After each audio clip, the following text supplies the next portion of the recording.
Hello, my peeps, and welcome back to Passionate People and Preposterous Peeves.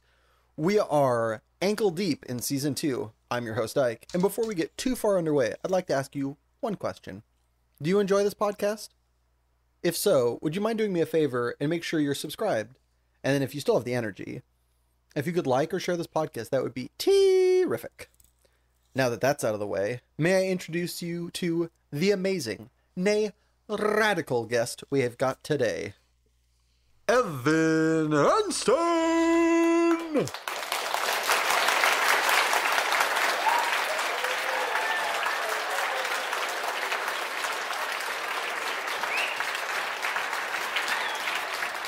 Hey, too kind. Thank you. Well, we don't want to be too kind, so let's rewind and ask you, what's your favorite line from a movie that you like to quote apropos of nothing? Most definitely out of Tombstone, Doc Holliday saying, "I'll be your Huckleberry." I'm sure that one's been used before. Oddly enough, it hasn't. Really? So, that we've got some uncouth guests apparently. I'm sad to admit. Nah, that is a great one though. That and there's one that I think one of my favorite bits about that movie is that Billy Bob Thornton is in he's a throwaway character that has two scenes. Yeah. And when Kurt Russell gives him the stand down of his life, he goes, "You gonna pull that smoke wagon or sit all there and sing Dixie?" It's like, who wrote that? Who sat down and thought through that amazing amalgam mesh of words? It was and gave us skin that smoke wagon and see what happens. Yeah, skin that smoke wagon. So great. That movie is just chock full of bangers. That's one of the few movies that if it's ever on TV, I have to just stop what I'm doing and watch it. Oh yeah. Yeah, I can't get up. I mean that's a temptation even Christ would not be able to pass up. Oh, amen. Yeah. Well, since we're talking about movies, what was your first date movie? Oh, geez, my first date movie was I was like, I have no idea. I don't think. But you know what I can tell you is what definitely not to watch on a first date. All right. So what shouldn't I watch if I go on a first date? This actually may have been the only first date movie. So this could be the direct answer to your question. But I took this gal home one night, and I think it was actually a Tinder date. So it was recent. You know, it was when I was in my late 30s or something, and I brought her home and we watched Blue Velvet by oh no. By David Lynch. Yeah. David Lynch is arguably just a bad idea. Just definitely great director. Love him. He's insane. But wow. Pretty rough subject matter for two people that are just getting to know each other. Yeah. How are you around domestic violence and drugs? Let's find out what your ceiling is. Yeah. Let's start the movie off by finding an ear in the field. Jeez, man. Yeah, Dennis Hopper in that movie is absolutely. Oh, yeah. He's Dennis Hopper. He's himself. He's insane. Dennis Hopper doing Dennis Hopper-y things. Yep.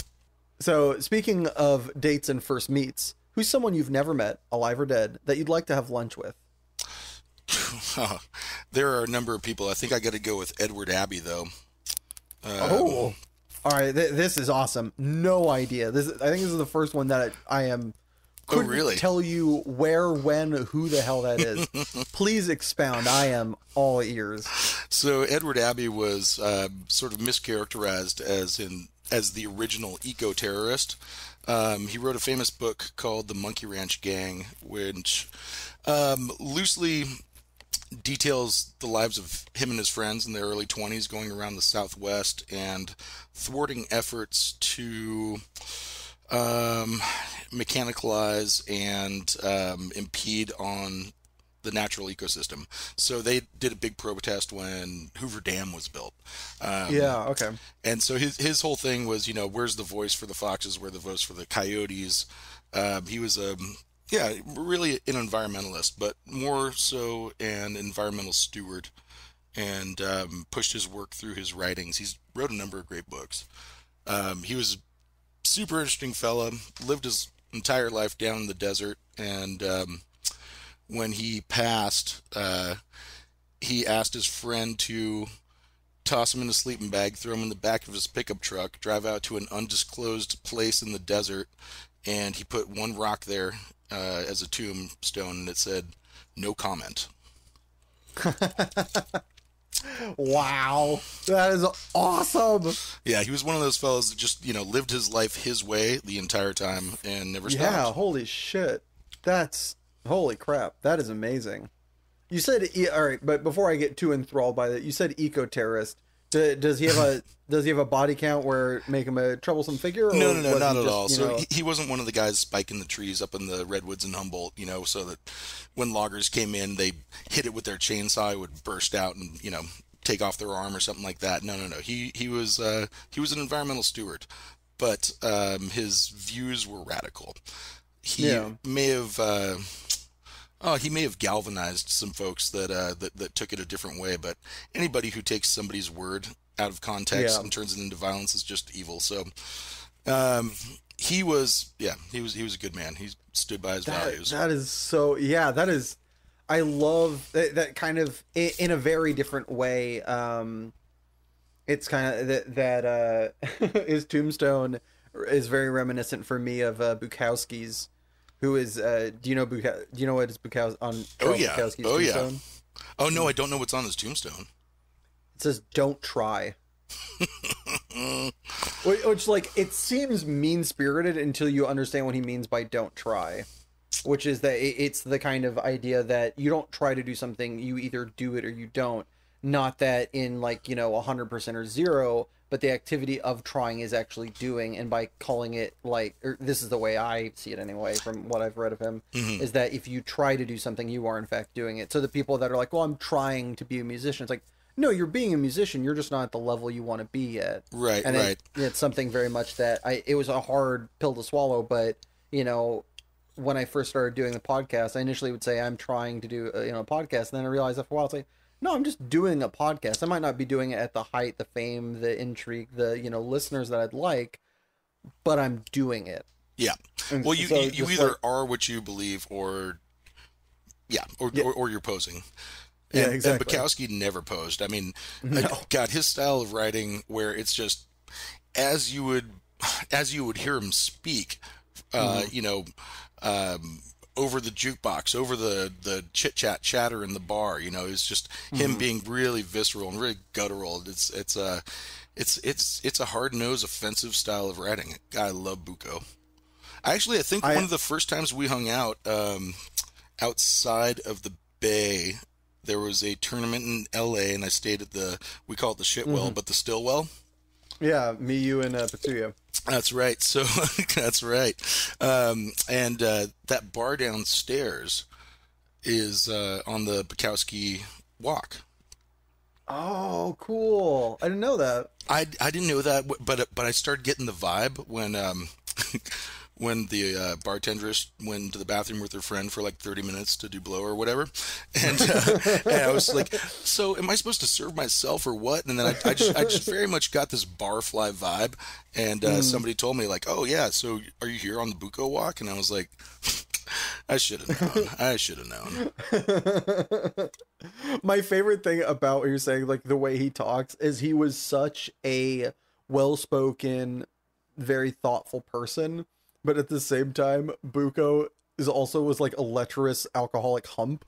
Absolutely. So it makes there's this idea in my head of him like hitting on women in the most lecherous, like degenerate way while using the best words, and it's this funny image that I would love to see like realized in like film, just like this guy, this like guy, but also speaking, like high art basically, or it's not, I guess you wouldn't call it, Buko wasn't high art, but it was very artistic. Well, he was the anti-beat, so all the beat writers were around that time, and they were doing all this very poetic stuff, and he just broke all the literary rules. He was fantastic. I was having a conversation actually 2 nights ago with my roommate's girlfriend. She picked up Women off of my bookshelf, and it's like, oh well, this title is very just front forward, And I said, oh, yeah, that's Bukowski. Do you know him? She said, no. And I said, well, you're probably not going to like him as a person, but you got to respect him as an author because, the way he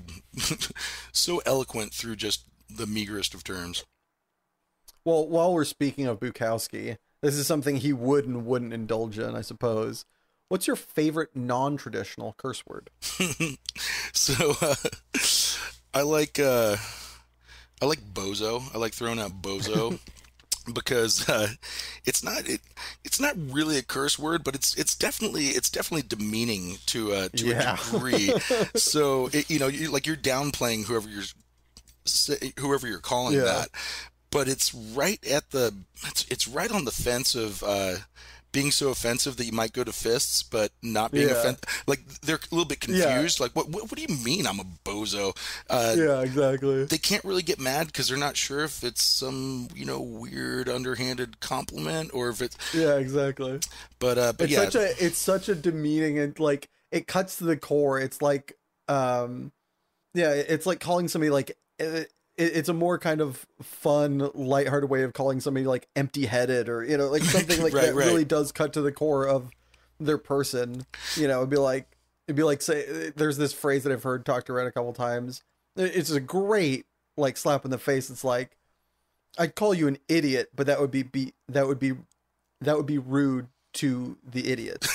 right. Like that kind of comment where it's like, oh, that sounds funny. But if you really think about it, that is a indictment of a exactly. So so just a shade lighter than an indictment. Bozo puts the B into subtle of insults. You know what I mean?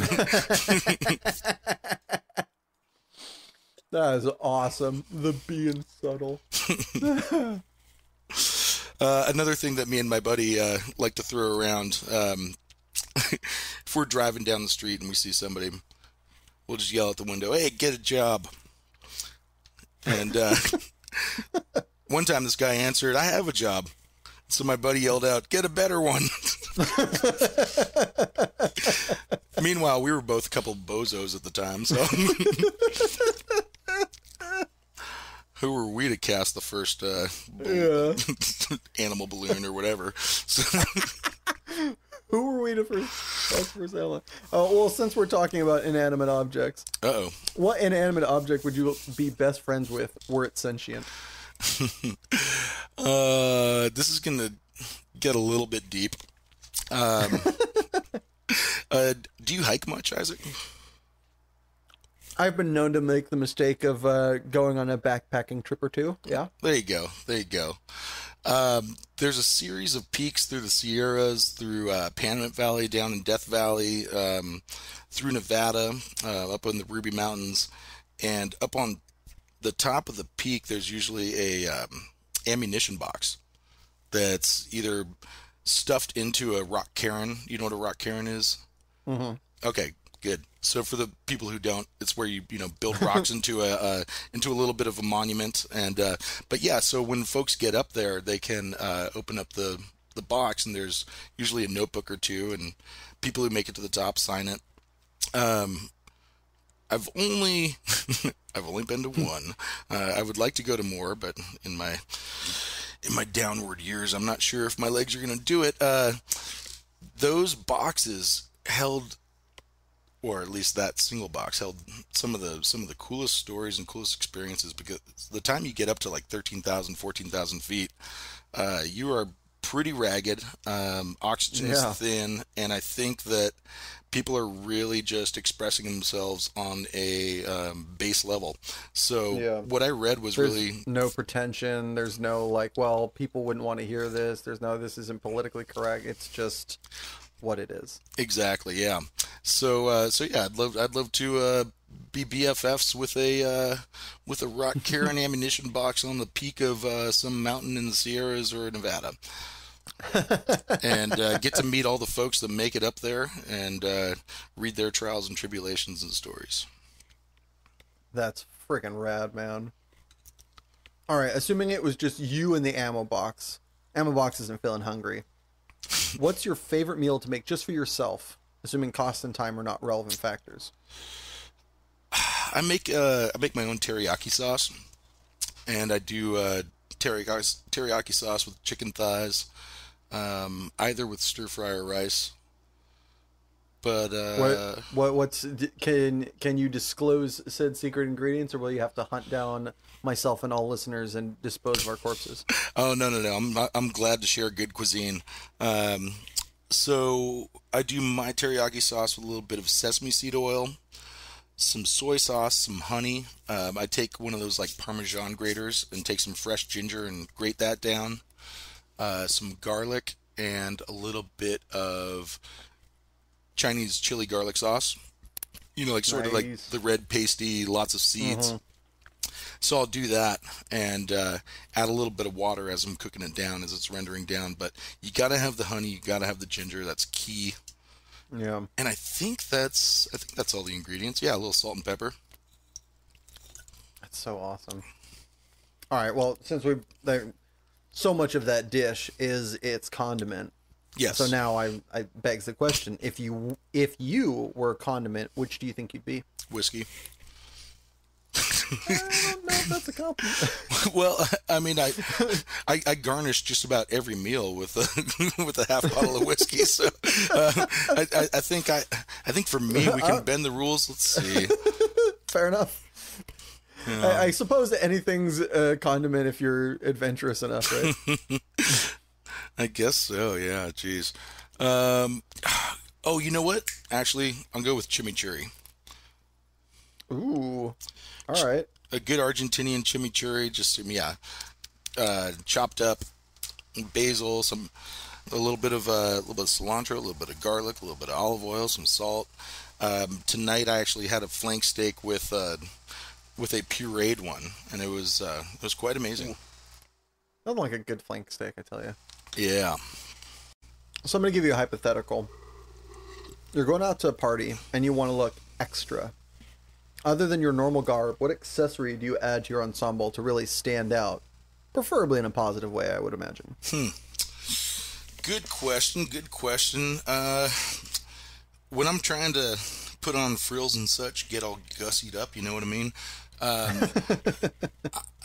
might put on a ring or two. I might put on a bracelet. I do think that accessorization is really the key to fashion. But I will generally go with a pearl button clasp shirt, like a Pendleton. A nice little button up, and wear my cleanest dirty blue jeans. Oh, but if I really want to impress, I'll put on some cowboy boots. I've heard the funniest thing. I remember I used to live up in the middle of nowhere, Podunk, California, Bernie Falls, for those of you that have a map. And I remember there was a security guard that worked there, and he always wore cowboy boots, and I thought he was weird. I was like, all right, this is yokel.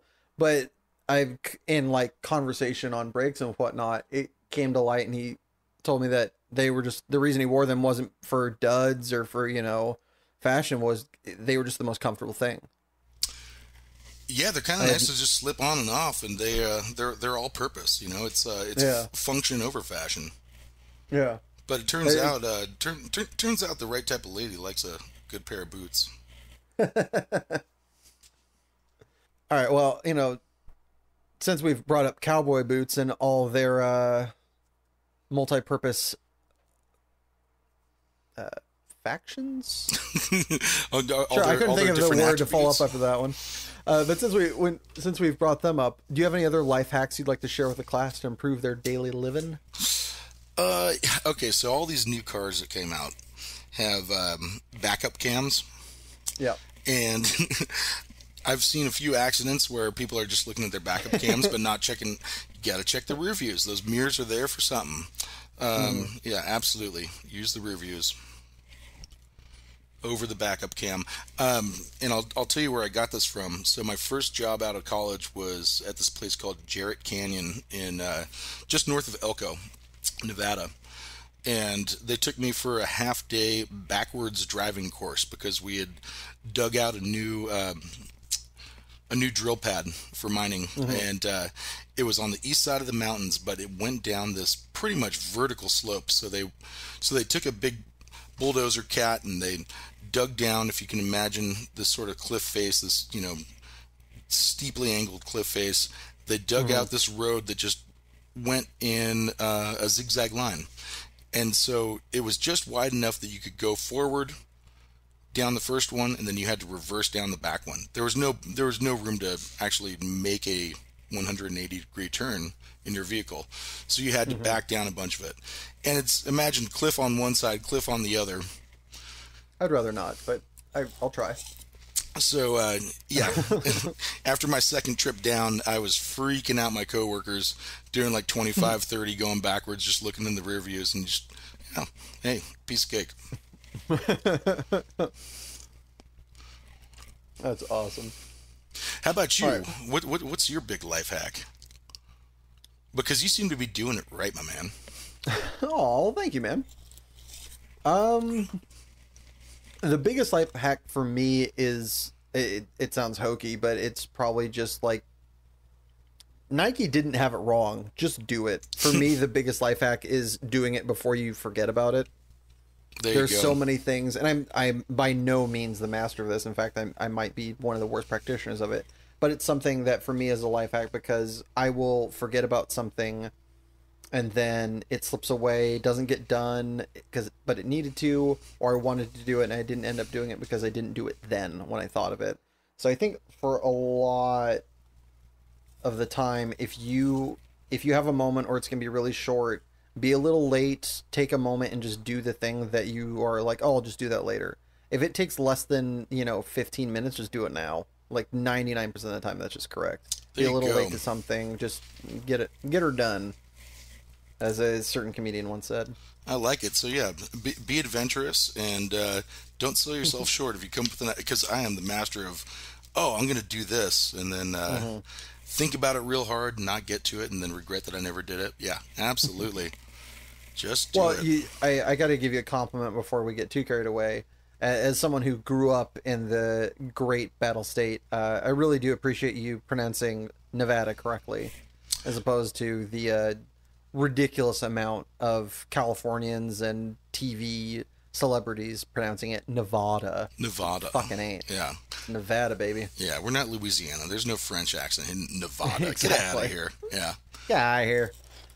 Well, since let's talk about Nevada accent for a second, and how you properly pronounce things out there, because a creek is a crick, and when you go to sit down by the creek, you set yourself down by the crick, and it's funny. The old timers there, the folks that have generations behind them, they they really pull to that accent, and I'm like, guys, this is some old timey stuff. Haven't we moved past it? Nope. Why would we? It's perfect.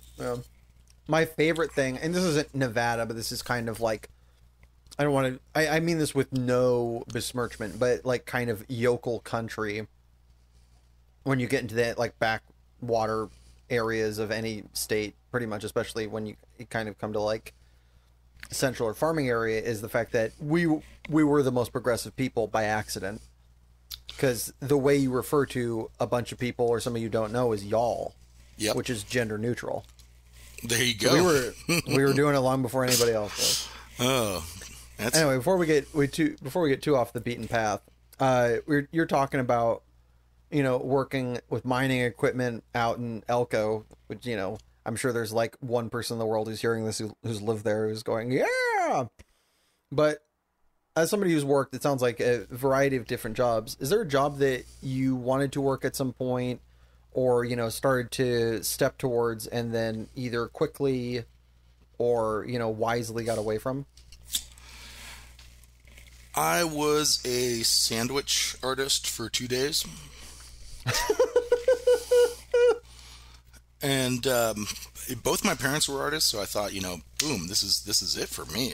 Like I found my niche. I can't believe they accepted my application, and I got in there, and I was goddamn Pablo Picasso with the in between the buns, if you know what I mean. So no, I'm glad I left that one really quickly. Was this like actually like an artisan kind of sandwich place, or a kind of nice fun hole in the wall, or was this like Subway? Like what kind of? This was Subway, the home of the sandwich artists. Yes. So, yeah. Where did your parents work that they were sandwich artists? Oh no, they were real artists. Oh. Yeah, yeah. Yeah, my father was a minimalist sculpture artist, and he did some abstract paintings back in the 80s. And my mother used to do a bunch of storefront displays in San Francisco, but she went the route of I'm slipping on the word. Oh gosh, whatchamacallit? More like public service, but she did nonprofit organizations. She ran nonprofits. Yeah. So before, we were just talking about, working at Subway, and I am very glad. It sounds like you are also very glad that you didn't, continue that line of work. No slight for those who enjoy the deliciousness that is Subway or enjoy working at Subway. But what poor man luxury do you still enjoy to this day? Well, first off, let me just say that Jared's enjoying some footlongs right now in prison. But poor man luxury. Okay, there are a couple of cheap dim sum places out in the Richmond district in San Francisco. Every time I go back to the city I was born and raised in, which is SF, I stop at, is it Lucky? I think it's a Lucky dim sum. I don't feel so lucky about an hour after I've ate it. But what did you say? For that hour. What was the poor man's indulgence? Is the poor man luxury, yeah. The poor man luxury. I tell you, the classic go-to example for this is, I think your answer still stands. Like like a good kind of greasy spoon dim sum place. Kind of like low-key cheap. Those are amazing. There's a bunch that I remember going to outside of is it near the Oakland Convention Center, like about one block east and about 2 blocks south. I know the neighborhood you're talking about. Every time I drive through there, I stop as well. Banger. Yeah, it's like, I'm sorry, how many am I getting for $2? They're like, this many, and they hold up like a small bucket. And you're like, all right, deal. Yes, yes. I don't know what I'm eating, but it's delicious, and it was $2. Yeah, people say if, they always ask you if you could eat one thing for the rest of your life. And I'm like, well, that's not a very good life. So I'm going to go with dim sum because I won't be feeling too well, but hopefully I'm not living too long if I only have one option for the rest of my life. So, yeah. Well, that sounds like a life lesson to take to heart. Don't eat one thing for the rest of your life. Okay, so give me that quintessential example you were talking about. Oh, I mean, just like the quintessential example for a poor man luxury is like Kraft macaroni and cheese. Oh, gotcha. Okay. That like you've got $1 to your name, but you want to feel like a millionaire. Like box of Kraft macaroni and cheese, for me at least, does it every time. There you go. There is no comparison. Well, I like that you went to food as well. I'll stick with Kraft. So, but we were talking about how you wouldn't want to eat one thing for the rest of your life because you wouldn't want to live that long or you wouldn't live very long. Which right. I think is very accurate. Sounds like a good life lesson learned. Do you have another life lesson that you wish you learned perhaps a little sooner? Probably listening to my mom. So let me explain. So I'm a bit older than you, Von Ducky. I grew up in San Francisco during the 80s and early 90s. I was a child and teenager at that time. So we had the Night Stalker back then, and it was a real scare. Yeah. And so my mother, I grew up on Fulton Avenue. For folks who know where that is, it's on the edge of Golden Gate Park. So I would always go out to Golden Gate Park with my buddies from high school and, rage it up at night. And my mom would tell me, be careful, Evan, be careful. There's crazies out there in the park. The Night Stalkers out there. You want to be careful when you go out. There's crazies. Look out. So this one night, my good buddy Ben and I, we score a little bit of LSD. Is this appropriate? And Go for it. And we're sitting in the crux of this big eucalyptus tree up at the top of Big Wreck, which is a series of baseball diamonds. and we see this couple walking up the pathway. It's a long, probably a couple 100 yards. So as they're coming up, we said, maybe we should start hissing when they walk by, because they won't be able to see us, and they'll think that there's like snakes in the tree. So they get closer, and we start hissing, and they kind of pause and they look up and they don't understand what's going on, so they keep walking. Well, fast forward about 2 hours, we're still in this tree, and we've had a few more drinks in us, and definitely the LSD is kicking in, and we see this couple walking the other way. So same idea. It worked the first time. I mean, it was brilliant. We start hissing, and this time the couple stops and they look up, and then they recognize me. Well, it happened to be the fellow from high school who sold me the LSD. And at that moment, Isaac, I realized that the person my mother was warning me about was me. Oh, no. It came full circle. Well, that's awesome. We didn't jump down and shake hands. We're good up here, brother. That's hilarious. All right, so that is a perfect encapsulation of a movie moment, if I have ever heard one. Which kindly leads me into my next question. All right. Which is, who would you want to play you in a movie of your life? You can pick the time period of the actor and the time period that they are portraying of your life. Well, that's easy, Redbeard Von Ducky. I'd pick you. See, people always say you're Gregorius. I remember the first time we met, man. Oh, you were a little hot-headed, and I kind of liked it. I was like, oh, you know what? We might get along. You were a little bit of a jerk to me, and I was like, well, I'm a little bit of a jerk sometimes. I think I like this guy. So, but the thing is, people always tell me, oh, Evan, you've got a great beard, but if you want the truth, you've got a better one. So if I get you on the screen to play me, I mean, we'll have to sell everybody that I'm ginger, but no offense. But yeah, that beard is fantastic. So you portray me, thanks, please. Bud. Appreciate it. I guess maybe if I could bring Bukowski back from the dead. I'll play second fiddle to Bukowski. I'll take that L. There we go. It's a pretty strong one. Who co-starred in Barfly? Was that was Jack Stallone? Is that his name? Sylvester's brother? Hold on. I'm not gonna lie to you. I have never seen this movie. Oh, really? Oh, you got to see this movie. It's Mickey Rourke. Mickey Rourke plays Bukowski, and I think Faye Dunaway is his love interest. Yeah, Frank Stallone. Frank Stallone, not Jack. Frank. Yeah. Maybe I'd get Frank Stallone in there. I think he needs the work, so that'd be good for him. I'd be happy to give it to him. Do you have a favorite non-exercise thing that you have to force yourself to do? Non-exercise. Yeah, right now it's reading. Feel that. I guess it's just tough with all these different forms of media that are out now. Yeah. It changes our attention span.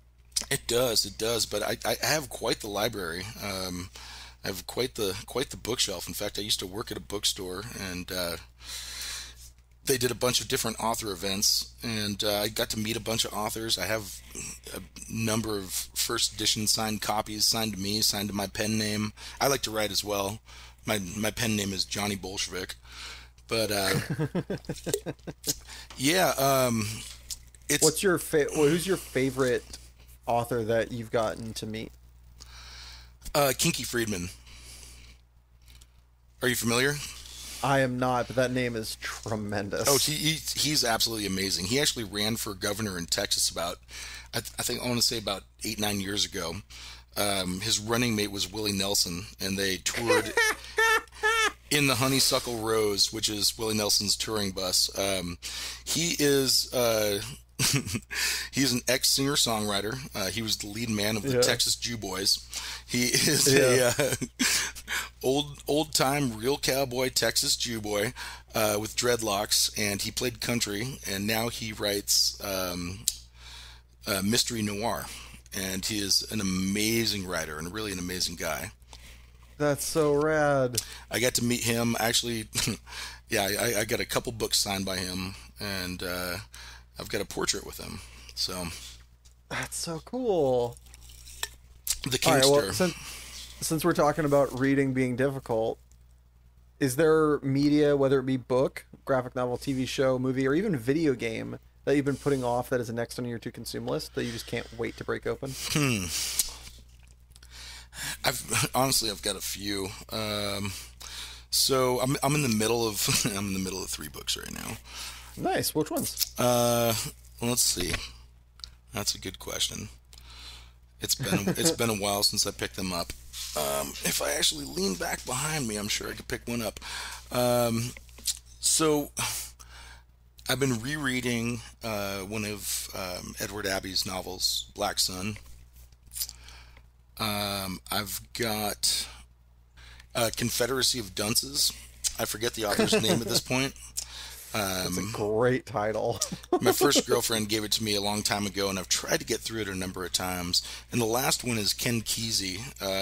I've also tried to get this one done a number of times. It's called Sometimes a Great Notion, and it takes place out in western central Oregon. It's these brothers that were loggers, and there's been a couple of movies made about it. I think that Paul Newman, that's the guy on the salad dressing, right? Yeah. yeah. So, I'm sure that he loves that that's his legacy to you. Yeah, the guy, salad dressing guy, right? That's him. Yeah, he played the main character. I almost went to U of O to learn under learn under Ken Kesey. He was teaching a creative writing class at the time, but I was not really interested in going to college at that point. I applied to find out if I could. Anyways, yeah, those are the 3 books that I'm looking to get back to. Right on, man. Well, I hope you get back and enjoy the hell out of them. Yeah, I'm sure I will if I ever get around to it. But it's like I said, it's a struggle. It's even more so than exercise. Oh, true facts. I have the same thing. I'm like halfway through this great book, and I'm at like a very good part of the book called Lies of Loch Lamora. Oh, fantastic book. It's a bit of a slow start, but then once you get like into like I think the actual chapter 1, it like really moves along, and I cannot tell you for the life of me why I stopped. I was really enjoying it, but I'm the same thing. I just like, yeah, if I can get myself to get back down to it, I'm sure I'll love it. yeah. All right. Well, before we get reminiscing about our own shortcomings, I gotta ask you before we go to commercial break, if you could have listeners of this podcast hear one song of your choosing, which would it be? There's so many. I'll start off with the whenever I walk into a new dive bar, which is pretty often. Whenever I see one, I stop. I have to try it out. I'll walk up to the jukebox and I'll play "Drop Dead Legs" by Van Halen off of 1984. Damn good song. But a band that's just been resonating with me for the past 10 years or so that I just can't get off is Morphine. And there's a great band. It's just bass, drums, and saxophone. And they have a song called "All Wrong." So that's the one I would implore people to check out because it's definitely a different vibe of rock. Sweet. All right. And with that, we're going to throw it to our first break. Feel free to stick around and enjoy this totally real commercial, or take a minute to enjoy "All Wrong" by Morphine. Or if you really wanted to hear a song from a previous episode, check out the playlist on Spotify, Passionate People and Preposterous Peeves podcast, Song Recs. It's a long title, I know. Don't worry, there's a link in the description. Either way, see you in a jiffy. Do you ever find yourself sitting around with an emptiness inside your soul or larger than preferred vacuous space? Would you like to change that? I thought so. Now introducing Stuff. For when you have nothing to do but important things. Stuff. For when you're lacking personality and intrigue. Stuff. When the world has taken a pickaxe-sized chunk out of your heart. Stuff. And if Stuff no longer fulfills these needs, please don't hesitate to look into our life-enhancing product, Addiction. Welcome back, everybody. So I'm here with Evan. Evan, what's the passion you brought with you today? Well, somehow I ended up getting real passionate about rocks. Not that kind, folks. Man, that sounds rockalish. I don't know what I was trying to like do some kind of fuck it. Moving on. Yeah, I got into geology. I got into geology in my mid-20s, and I've never looked back. I love it for a number of reasons. It's just really been a fantastic career choice. So you were saying earlier that you applied to writing school just to see if you could get in, but you weren't really interested in college. So what spurred the idea of, it sounds like, going back to school to get into geology? Is that how it went down? Not quite, not quite. So the first go around for college for me, really the only reason that I left and went to college was because all my friends did too. So I was like, oh, yeah. I don't know what I'm going to do around town, but I didn't want to go. I was 17, and I applied to a few places. I applied to UC Santa Cruz, UC Davis, University of Oregon, and Humboldt State. And I ended up going to Humboldt State. Lumberjacks, that's right. That's where we get the beards, brother. So it's just because we hung out in Humboldt. It's not genetics. It's Humboldt County. It gives you a beard. Go up there if you want to grow facial hair. So I got up there, and I really was not interested in or prepared for college. So I went to 2 classes. And I don't mean like I kept going to 2 classes. Like I went to class twice, and then I started like a hobo hopping trains, and was really just interested in not going to school, and just being free and young and wild. So so I was kicked out of my dorm in the first semester, and I was presented with the option of being homeless in the cold Humboldt County during the winter, where I knew I was not going to make it through college, or come back down to the Bay Area. So I did that, and it took many years for me to get back to college. When I finally did, I had no direction that I was going into. I mean, I always loved nature. I always loved the outdoors. I had some good folks in the family, good folks in my life that kind of instilled that in me. But yeah, for the first couple semesters, I took really the entire gamut. I took some film courses, I took some philosophy, I took some mathematics. I didn't have a major. It was just the community college. And then I think I was 2 credits away from getting my AA. So, the lowest of what you could do, Associates in Arts. Mm-hmm. But I needed a physical science lab course. And my mother had recently remarried. And she married my stepdad, who at the time I was young and dumb. I hated him because he was my stepdad. And he was a geologist. So I thought, all right, worst case scenario, I can go and ask this jabroni for the answers on the test. But I got into the class, and I was immediately enamored. I met my mentor. I took the class. I got an A in it. I didn't even apply for graduation. I just talked to my mentor and stayed there for 3 more semesters. Took every geology class and TA'd every geology class they had. Started doing internships in the summer up in Nevada. And, wow. And then you took to it like a heroin addict took the smack. Holy shit! Absolutely, yeah. So I ended up graduating the community college, my AS, Associates in Science, and then transferring up to Sonoma State. I was going to go to Fresno State because there was this really good tectonic geologist up there, Wakabayashi. But I got talked into going up to Sonoma State because they have the most prolific field camp and sort of field intensive undergrad program in the States. And kind of our backyard is Nevada. So I'd already been introduced to Nevada geology. I loved it. And I did the same thing there. I took every course and I TA'd every course. Wow.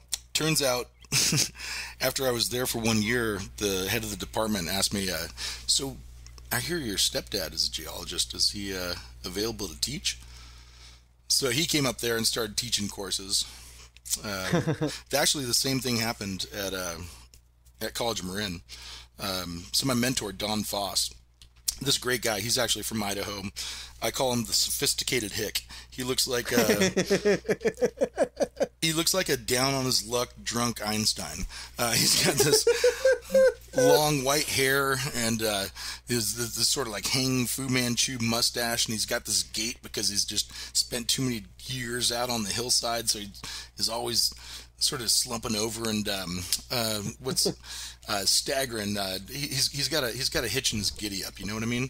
Yeah, I totally know. That's awesome. Yeah. So he actually asked about my stepdad too, and turns out they had both been in Vietnam at the same time. Both did 3 tours. Both came back. Both became geologists. So Oh, wild. my last semester at College of Marin, my stepdad was teaching there, and then my second year at Sonoma State, my stepdad was teaching there. So at my graduation, both fellows showed up. They're both great mentors in my life. My stepdad leaned in and he said, "Evan, I hope you go to Stanford next because I really could use a better job."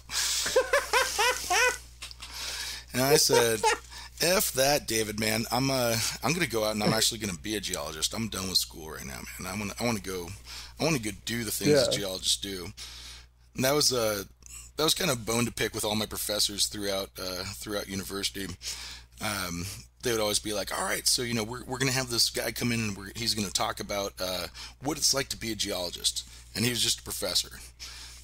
Which no offense. And I told this to my professors too. I was like, "Hey, no offense, but I don't want to spend my life in school. I actually want to go out and do geology. You're an academic. I want to be a geologist." So I got out of Sonoma State and I got a job up at I got a job with Newmont, which at the time was the second biggest mining company in the world, up out of Elko, Nevada, logging core for a gold mine. And I thought it was just really intrinsically pleasing work. It was fascinating. It was like trying to figure out a puzzle. I love puzzles. I love solving problems. There's this bar down there called the Stray Dog, and it's kind of where all the geologists go after work. And I don't know, what kind of job all you folks who are listening do, but I don't think there's many jobs where you get off work and you want to go talk about work. I think, like maybe the big boys on Wall Street, like some finances, they want to go and brag about it or something. But I'd meet down there with geologists and we'd just talk about what we saw that day. And it was always really pleasing to me. The other thing is geology really fulfills one of the major needs for me for work, which is to keep the scenery changing and not to sit behind a goddamn desk. So would you say, to kind of rewind time a little bit, would you say that going into geology changed the dynamic, the relationship between you and your stepfather? Yeah, absolutely. There was also just me, like, sort of growing out of being a shithead. and like me finally realizing that, like, hey, this guy makes my mom happy. So, but yeah, absolutely. I mean, now we can sit on the phone and talk for an hour and we just That's right. reminisce, because he used to work out in the Basin Range, which is Nevada, Utah, and sort of do the same job that I'm doing now, which is exploration, mineral exploration. So that you went to so many years in school, and that is such a complex scientific degree and job, as much as I can tell. Is there any way you could, like, kind of break that down to, like, take the rock that is what you do and kind of, chip it down so we can see inside it and understand a little bit more? You talking about a day in the life, or? Yeah, day in the life, responsibilities, however you think you can best kind of open our eyes and help myself and the listeners understand what you do, because geology, like the study of rocks, makes it sound so banal when, with how excited you're getting, there's almost no way that's the case, at least not for you. Right. Okay, so I mean, I've had a number of different jobs in the geo industry. The last one I had, oh gosh, that should have been my answer to your question earlier on. I was doing geotechnical engineering in the Bay Area, which is basically being like a glorified construction site inspector manager. Mm-hmm. Going out, and anything that was being built, I had to, go poke in the ground, maybe drill a little hole down through the soil into into the rock bed, and tell them how to design their foundation so that it wouldn't fall down with all the myriad of problems that happen in the Bay Area via, whether it be the San Andreas Fault, whether it be, being in bay mud, whether it being on a hillside that's sloping. So I've done gold exploration. I got laid off. I learned early on that exploration geology really ebbs and flows with the market and the price of gold. I got laid off, and then I went to geothermal exploration, which was actually awesome. But for the most part, I was doing what's called mud logging. So as we were drilling these holes that were anywhere from 5,000 to 15,000 feet deep, we would holy shit go through all this different layer of strata, all these different rock types. And as we did, we would collect chips off this sort of shaker tray that was up on this 120-foot mast drill rig.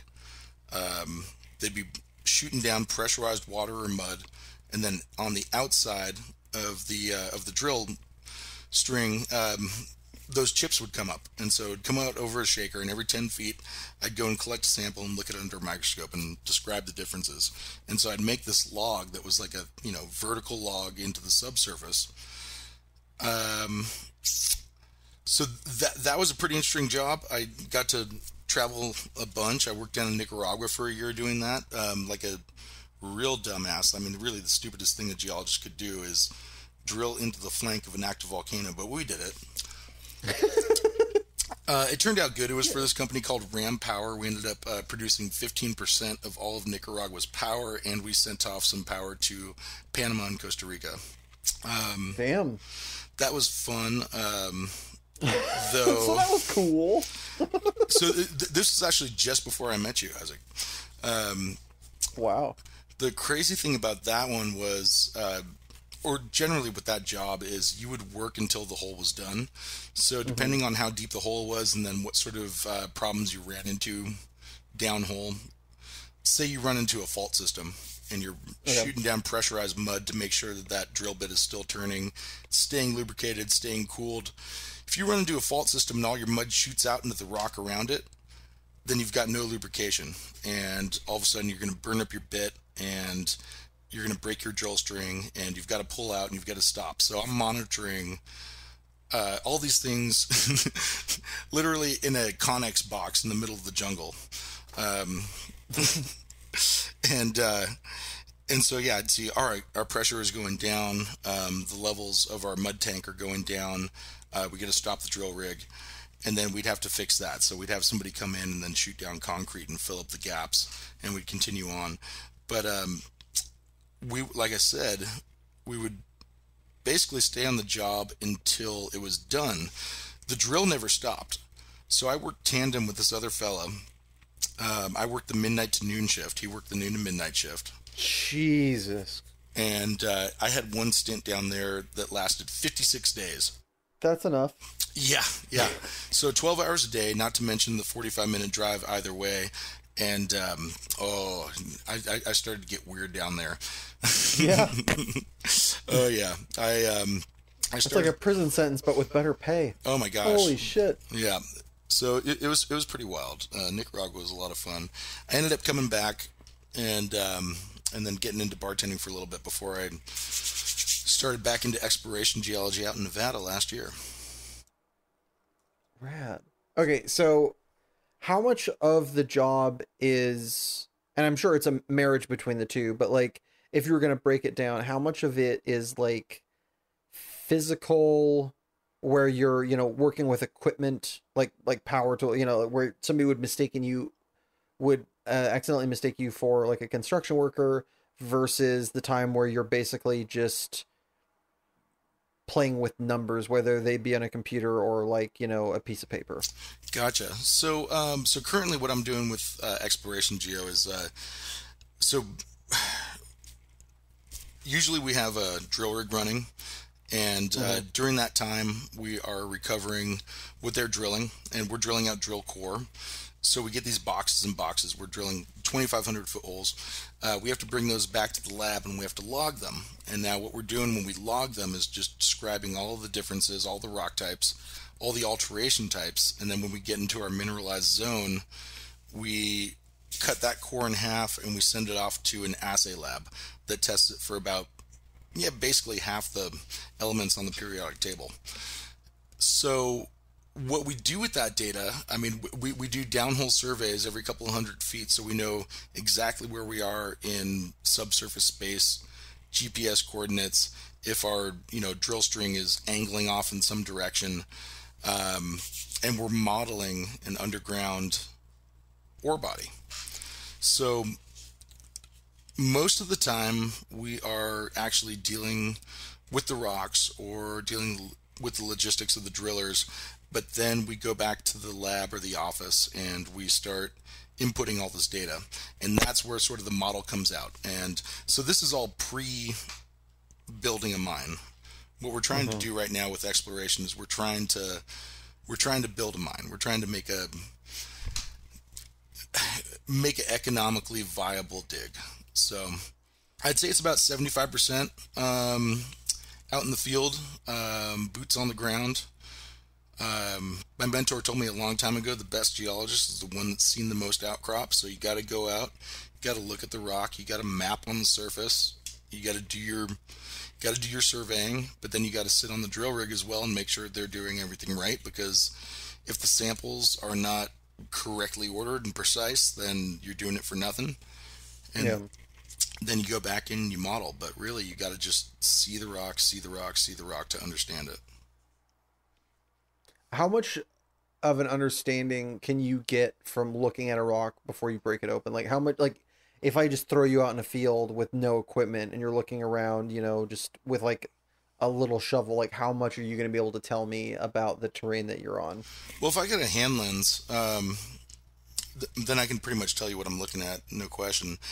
But if I can, walk around a little bit, then I'll see the superficial relationships between the rocks that are adjacent to one another. And at that point, I can sort of give you an idea of what the paleo system was that created this environment. Fucking A. Which is actually so ruined hiking for me. I love hiking, but it's completely ruined hiking, because it used to be that I'd look out onto the vista and be like, oh, look at this gorgeous, landscape. And but now I'm just looking at the ground and I'm making the people I'm hiking with stop, and I'm like, oh yeah, look at this terrestrial deposit. Look at this alluvium. And they're like, okay, so it doesn't ruin hiking for you. It ruins hiking for the people around you, who then ruin it for you. All right, okay. Touche, yes. I thought you were saying like I've heard professional athletes talk about going to like a juvie game and they're just like bored out of their mind. Right. It's like, they're watching people like play, like high school football, and they're just like they could not be more bored or annoyed at how bad it's being played or how bad it's being coached. Right. But for you, it's not that the experience is ruined, it's that everybody else around you is like, shut up. It's like you're nerding out and they're Philistines. Precisely. They've become annoyed with me. But by the way, just to put some stuff in perspective for the folks out there, you were saying that you're drilling down between 5,000 and 15,000 feet. Is that about right? Did I hear you correctly when you said that? That's when I was doing geothermal exploration, yeah. Yeah. So to flip that on its head, when you go skydiving, those are the heights you would jump out of. 5,000 is the lowest, 15,000 is towards and or above the top end. Correct. That is how up in the sky, that like the inverse of that. That's how deep in the earth that you are going. If you can conceptualize, like when you see a plane, not like like a prop plane, that's how high it is. Like, 15,000 is down. Evan's going with this stuff. That's a very deep hole. I mean, not many people have drilled that deep, but okay. But yeah, we did that a couple of times. I mean, it's over 2 miles. That's almost 3 miles. It's pretty crazy. That's fucking. That's so awesome. And I tell you what, I love sitting on a drill rig. So How much of the tools do you get to play with before you go on real quick? Like, are you like, hey, could you do this for me? Or are you just like, I got this, and then you're doing it? Oh, you basically stay out of the driller's way. Okay. I generally garner the respect of the drillers pretty early on because my mentor was rad, and he told me when I got out of college, Evan, you don't know shit. Like I told you before, the best geologist is the one that's seen the most rock. So when you get out there to Nevada, these drillers are going to be sitting on their rigs, and they're going to be old timers. Do not go out there with an attitude. Do not go out there with a chip on your shoulder saying that I got a college degree, because you don't know nothing yet, boy. You get out there, and these drillers, they have seen more than you will ever see. And you ask them questions. You be polite. You be respectful. 9 out of 10 times, they're going to be some roughneck podunk hillbillies. But that's all right, because you know what? They can just touch their rig and say, oh, that vibration just changed. We went from sandstone to limestone. And they're going to be fucking right. So listen to them. So I've always reckoned myself sort of half geologist, half driller, kind of a conduit between the drillers and the engineers. Someone that can speak both languages. So I've learned a lot from the drillers out there, and you got to have a good rapport with them if you want to get a job done well. Yeah. I forget the question. I don't know what you were gonna say. I don't know what you were gonna say before that I cut you off. But I'm glad I asked you that question. If you remember what you were gonna say, please go back to what you were gonna say. That was amazing. Thank you for sharing that. No, actually, I forget the question. But anyways, damn it. Let's move forward and back to our regular scheduled podcast. Back to our regular scheduled programming. That was amazing, man. So what would you say is the biggest misconception about geology by the wider world, other than they play with rocks? Oh, so the question I always get from the unexperienced, I say I'm a geologist, and they're like, oh, so you go on digs? And they're or like they just sort of they think it's archaeology, and no, like I don't really go on digs. But the thing is, I mean, there's so many different directions that geologists can go into. I think that exploration is sort of the pure form, because field geology is really the essence of it. I mean, you can't replicate plate tectonics in a laboratory. You can't replicate volcanism in a laboratory. So you really have to go out. I can't even spell volcanism. So you what? You're not a Trekkie.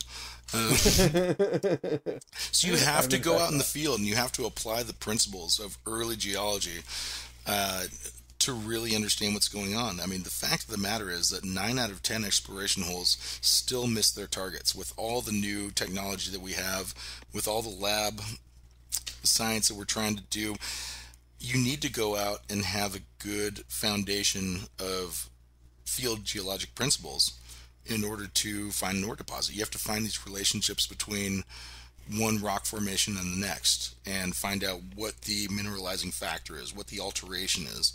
And you can only do that really by walking the outcrop and then taking samples, sending them back to the lab, and sort of assessing a plan and going out there and doing more field work. So right now I'm neck deep in this project where we're trying to develop an ore body, but the ore body is 2,200 feet below the surface, and so just close by, just a block away from the surface. I mean, it's really a shot in the dark, but we're going out there, and we're putting boots on the ground, and we're mapping, and we're taking relationships, and we've got some drill hole data, and so we're projecting all this information that we're gathering from the field in order to find our target. And the last 3 holes we've drilled hit our target, which is kind of amazing.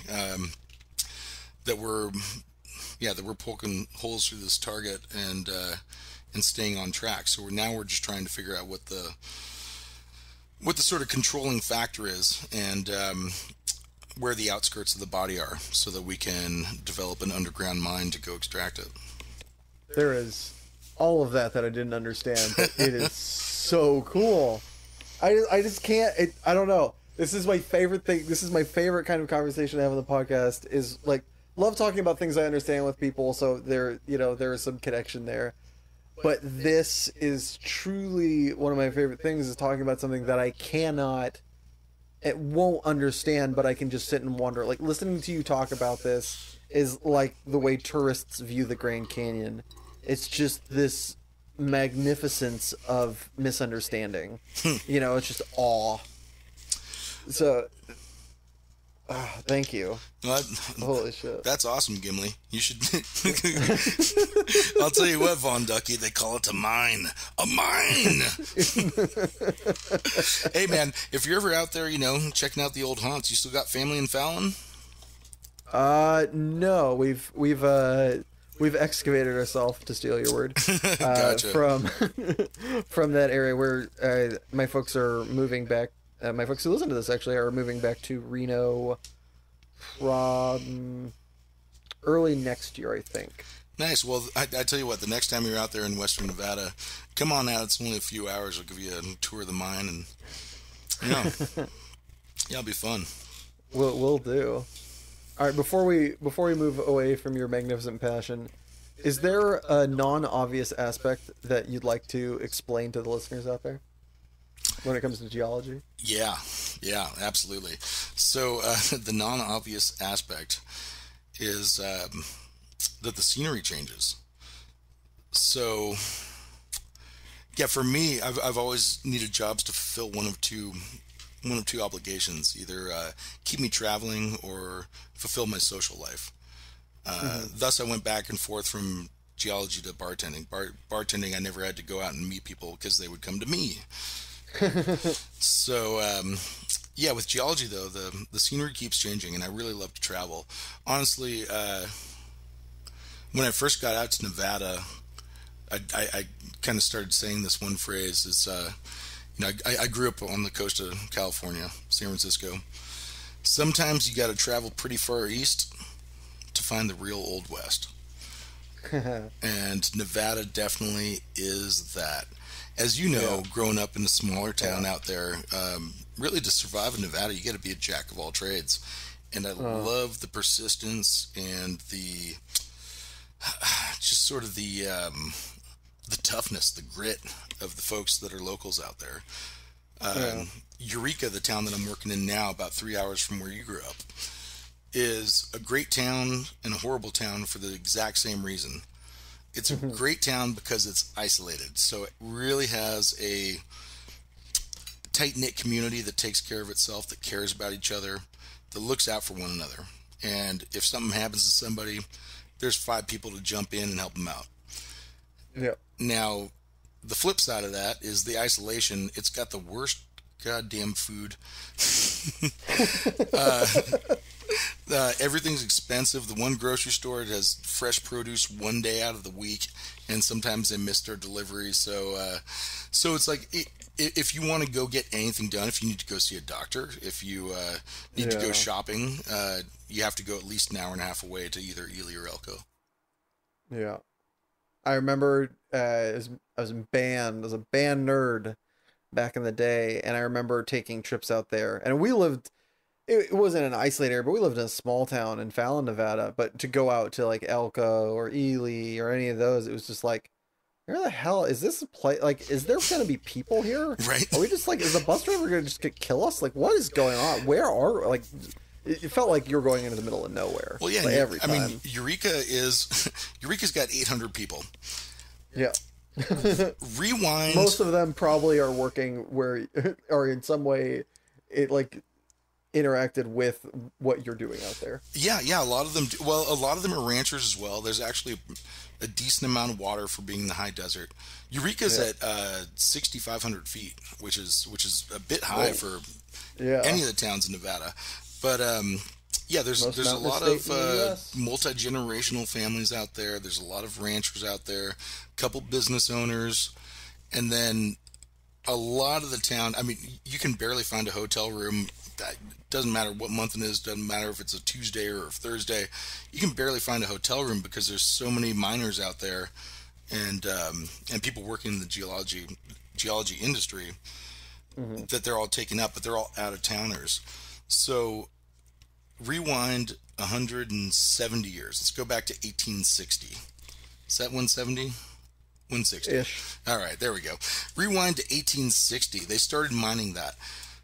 There were 10,000 people in Eureka. There's 800 now. Yeah. 10,000 people in Eureka. It was one of the bigger towns in all of Nevada. There were 4,000 people up on Ruby Hill, which is where I'm working. Now there's 0 people there. Yeah. So there was 14,000 people in this tight-knit little area, and they all came out there for the boom. Yeah. Wow.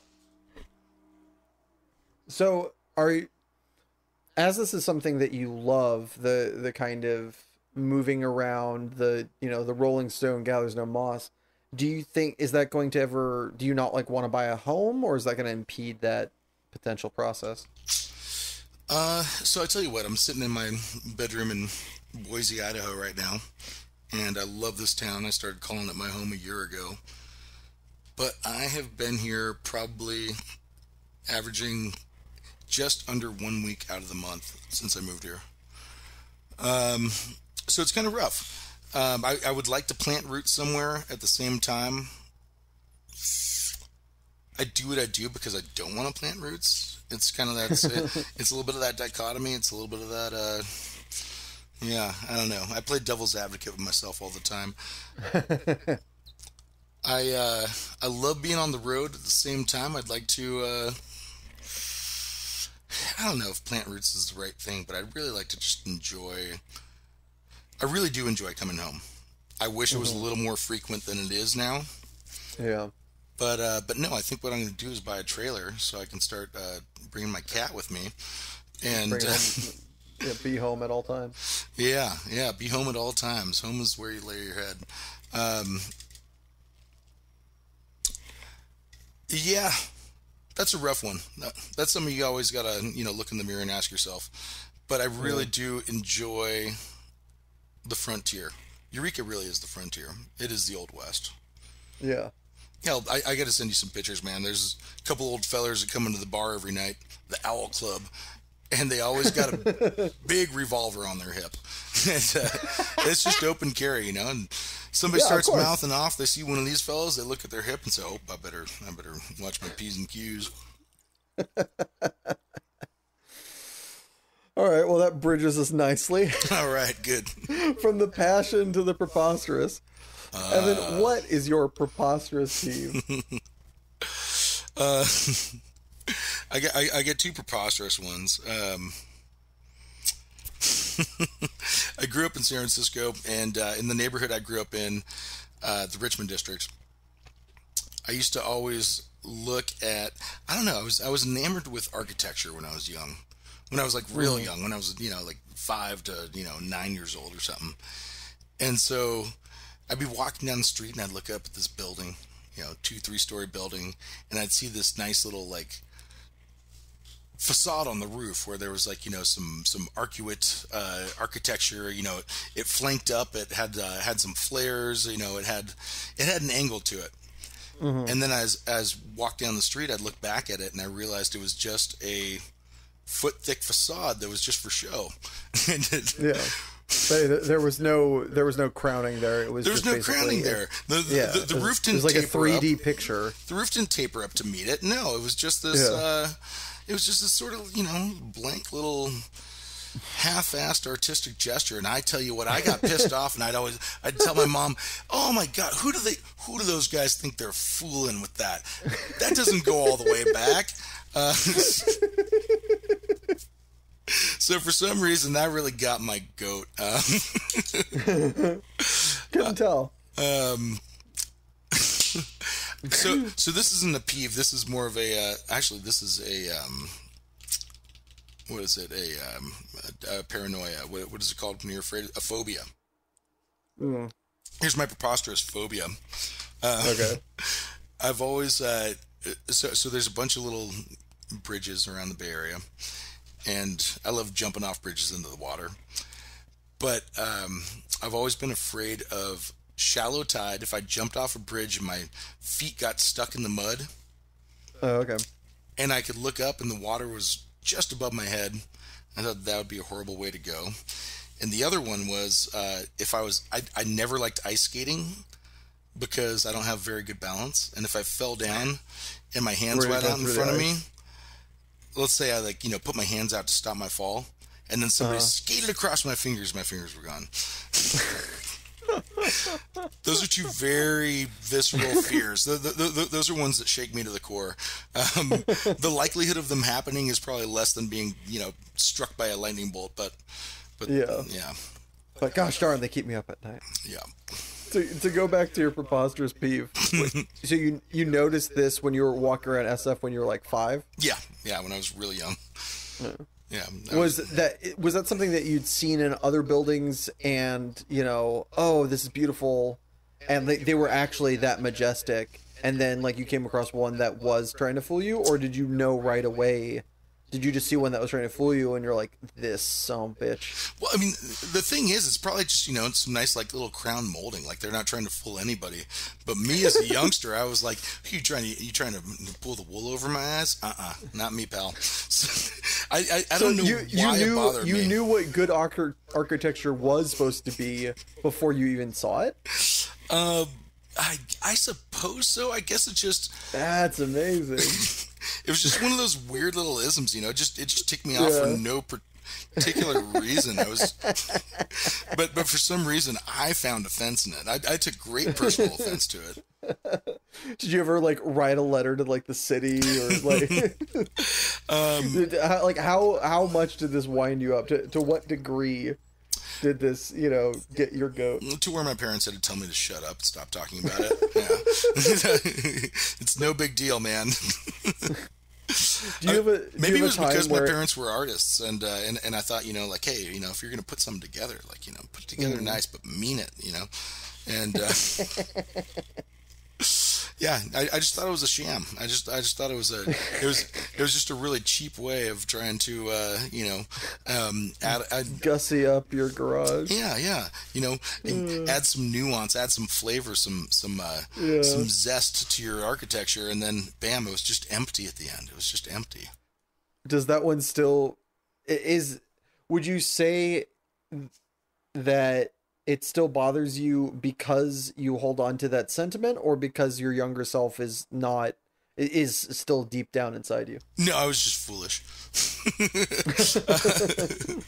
It's just the little kid in you still going, I don't think so. Yeah.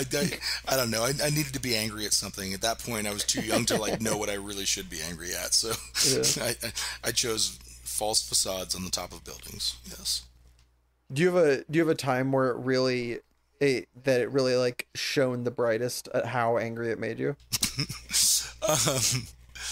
No, I don't think so. It was just I think it was just a general rage that I held inside me. So. Just walking around SF, just a grumpy 8-year-old like mumbling like he's 50. Look at that one! Oh yeah. Basically, yeah. All right. And with that giggle, we're going to head to our second ad break. But don't go anywhere, because when we get back, Evan is going to enter the lightning round. Oh, boy. Have you ran out of new stuff to do, rendering your life wholly unsatisfying? Do you have too much time on hand and have no idea what to do with it? Or are you just plain over this existence and wish for a plane with more intrigue? Might I introduce you to Addiction? Addiction deals with all these problems and more. Had to meet your significant other's parents and would rather not? Addiction. Had to go to work for the 3rd day in a row? Addiction. Rent? Why not? Addiction. Addiction cannot be held responsible for your choice of choosing to imbibe in addiction. Any and all life-destroying fallout as a result of addiction cannot be legally pinned on addiction. But you're more than welcome to try. And we're back. Evan, are you ready to enter lightning round? The lightning round? Oh man, I'm feeling a little bit sluggish, but sure, let's do it. All right, buckle your seatbelts and keep your arms inside the ride at all times. Evan, is there a price for you to give up your passion forever? Sure thing. That would be $15 million. Make the food or do the dishes? I always do the dishes. But I am a great cook. I was going to say, did you ever cheat on a test in school? Oh, yeah. Are you out of touch, or is it the children who are wrong? It's probably a little bit of both. Would you rather have your inner monologue sound like Gilbert Gottfried or Fran Drescher? Well, tell me who Fran Drescher is. The nanny. The nanny? Yeah, from the TV show? Sure, since I don't know who that person is, I'll go with them. Oh, you're in for a surprise. Would you rather read the cue cards while wearing the crown or live in a hovel and speak your mind? Definitely live in a hovel and speak my mind. Do you create your own thoughts or just listen to them? I create my own reality. I call it the fourth dimension. You're having the best day of your life. What happens next? Another amazing thing or something terrible? Death. Because you can't repeat that. You can't repeat the best. End on the top. You come across a stranger just struck by a car. Their dying breath is this. Come close. This is important. Please tell my wife. She's a dirty harlot. Ooh. Do you or do you not tell their widow? Well, this has actually happened to me one time, and then we got married, and that was my second ex-wife. But, yeah, I definitely fulfilled their dying wish. No, it didn't happen to me. Is professional wrestling cool or lame?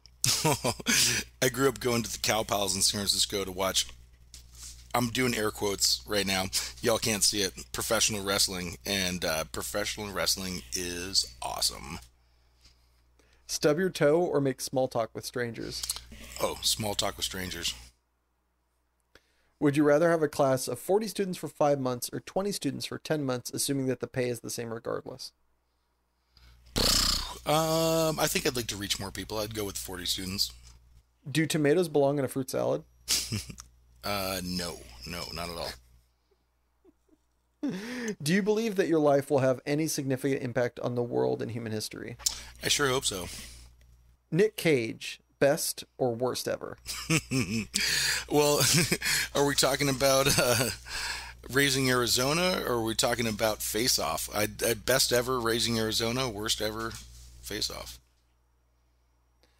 Would you rather be an omniscient amnesiac or have a nat 20 charisma with halitosis? I'm sorry, an omniscient amnesiac? Amnesiac. Yep. Well, that sounds like a lot of fun. And then I can't even remember the second part. What was that again? A nat 20 charisma with halitosis. A nat 20 charisma. I don't know what any of that is, so I'm going to go with the first one. Plane flight or road trip? Road trip, for sure. Get to see more. A day in or a night out? A night out, always. Salty or sweet? Let's go with the savory. Oh. Could you eat 37 of your favorite food for $5,000 in a 1 hour time limit? Absolutely. Congratulations, you survived the lightning round. Woo, yeah. But before you move on to your prize, I, like many listeners at home I'm sure, would like to now know, what is your favorite food? I think we already went over this. Dim sum. Dumplings. Yeah. Oh, yeah, dumplings. Oh, gosh, what's the place right across from Versus on Terraville? The Dumpling King. Yeah. They make some Shanghai soup dumplings. Look out! I could never get into those because like you bite into them and then you've got like scalding hot liquid. Yeah. The trouble is you have to wait. It's kind of like an avocado. You know, you gotta wait. It's not ripe, and then bam, you cut into it. Too ripe. Sorry. So you gotta wait for the perfect temperature, and then you gotta just hork them down, destroy half dozen at a time. Yeah. All right, man. Well, since you have survived said lightning round, your prize is this. What lightning round question would you like to ask me? And in turn, be asked of future guests. All right. So, I had one thought of. All right, let's go. Caramel or caramel? It's caramel. Does it depend on the situation, though? No, it's just caramel. I think that there's certain senses where it could go back and forth. If you're talking about the city in south of Monterey, that's caramel. Wait, or no, what? That's definitely caramel. That's definitely caramel. Caramel. Sorry, not caramel. Yeah, but it's for me, it's caramel because I don't know caramel, corn, I don't know. Caramel is too. I guess I've never I don't walk around in suits and I don't have a cane. If I did, maybe then I'd say caramel. There you go. Maybe a little monocle. I'll tell you what, though. Yeah. I mean, there's certain parts of a sentence structure where caramel fits in better than caramel, but definitely, like caramel corn, it would never be caramel corn. Yeah. But do you enjoy that the person caramel? is clearly a narc. The person that's like, yes, please pass me some caramel corn, mine brother. It's like, all right, get the fuck out of here. Take your wire off while you're at it. Yeah, absolutely. Yeah, so you're it sounds like we're kind of in the same length, except I'm not willing to bend. You're saying predominantly caramel. Caramel 90% of the time. There's certain points in the sentence structure where caramel makes sense. Yeah. Yeah. I'll allow it. All right, so you were talking about somebody wearing a wire. Let's talk about my favorite TV show ever, The Wire. Hold on, let's wrap up this podcast real quick. I don't have we don't want them to listen to this for 9 days while we break down The Wire. You got it. All right, man. As we come to a close here, anything you want to plug? Shout outs you'd like to give? As the great Edward Abbey said, no comment. Hey, y'all do what you want to do. Be yourselves unerringly, unforgivingly, sin proudly. Sin proudly. Love it. Do you have any friends or family that you like to nominate to come on this podcast so they too can suffer as you have today? I wouldn't call it suffering, brother. This has been a really great conversation. Yeah, I got a good buddy, Ben Strasser. He was voted in high school most likely to become homeless, and that is something that I love that is just gone now, and probably for good reason. But like, that's a thing you would never ask kids now, and probably shouldn't. But it's awesome having shit like that in yearbooks. That like most likely to be homeless if they voted that. It's like most likely to go to jail. Like, wait, what? How are you guys doing this? Yeah. As big of a slacker as he is, because he's almost lived up to that, he complains to me every time I try to get him to go camping with me. So he's like, I don't want to go spend time like a homeless person. And I'm like, well, you really look like one. But Ben Strasser, I love you, man. Yeah, I'll give you his contact info. Sweet. All right, man. Well, thank you, Evan, for being my guest today. And special thanks to my editor, Richard Ashford, and my composer, Joshua Gibbons. And thank you. Yes, you listening at home or wherever you found time to appreciate this. Time is the most precious commodity we have, and I appreciate you spending yours with us. And if you enjoyed this podcast, please subscribe, like, or just share it with a friend. Every little bit helps. Or if you already have and are out of episodes to listen to, don't worry. We put out a new episode every Monday at midnight on Soundcloud, YouTube, Spotify, and iTunes at Passionate People and Preposterous Peeves Podcast. And a very special thanks are due to our patrons, Sabella Yellow. If you'd like to join said illustrious ranks and have your name read aloud, just head on over to patreon.com/Passionate People and Preposterous Peeves Podcast. And remember, folks, why are bugs snug in rugs? Surely a flea or a bee would like a t-shirt, or even a roach would like a brooch. Maybe it's that rugs give hugs? And what bug wouldn't like that?